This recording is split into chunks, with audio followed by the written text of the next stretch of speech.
Hey guys, Eric here to talk a bit about a really big episode of Star Wars Rebels, Shroud of Darkness. If you haven't seen this episode, I'm about to spoil it left and right, so you shouldn't keep listening. But if you're with me, either you've seen it or you don't care. So let's go. Yeah, there was a lot happening here. Just a great episode. I thought I loved, so much going on as far as if you like the Jedi and lightsabers and the Force, this was an episode for you. But it also really blended together original trilogy elements with the Clone Wars and everything in between. The fact that you had Frank Oz as Yoda, James Earl Jones as Darth Vader, Matt Lanter returning as Anakin Skywalker from the Clone Wars. Just a lot of cool stuff there, and a lot of connective tissue going on. Then, of course, there was the fact that we found out that the Grand Inquisitor, when he revealed himself under that mask as one of the Jedi Temple guards, used to be a Jedi. That was a cool moment. Didn't expect to see the character again, and that certainly not in that context. And then a lot with Anakin and Ahsoka. It was cool to get those images of Anakin, both in the hologram and then sort of in her mind through the Force. We also found out a pretty interesting fact there when she mentioned that last time she saw Anakin, he was going off to save the Chancellor. So we can assume that's probably means that she's talking about right into the lead-in to Revenge of the Sith. But even if it's talking about different occurrence, it still means that Anakin and Ahsoka saw each other again after she left the Jedi Order.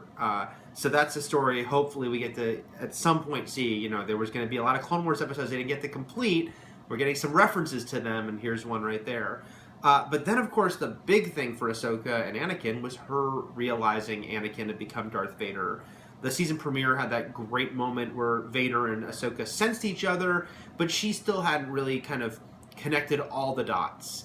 And now she has. And it was a really powerful moment, I thought. And now, of course, we await what we think is probably an inevitable confrontation, but also a very scary one for Ahsoka.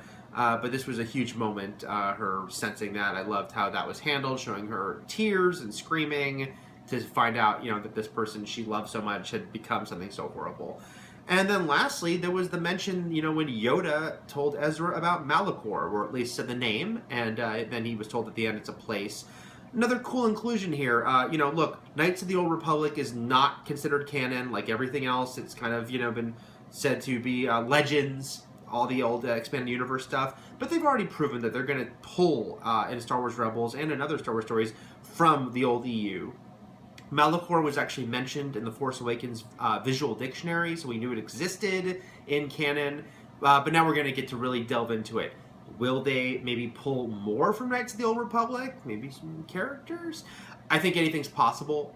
Either way, I think it's cool that they're bringing that in, that they definitely respect the history of Star Wars. And even if every story you saw didn't happen, a lot of those places and maybe people can be used in different ways. So yeah, just a great episode, jam-packed with just a lot of fun and exciting things that I think we're all curious to see where it goes from here. I thought Shroud of Darkness was one of their best episodes yet. Let me know what you thought in the comments, and for plenty more on Star Wars and Star Wars Rebels, keep it here at IGN.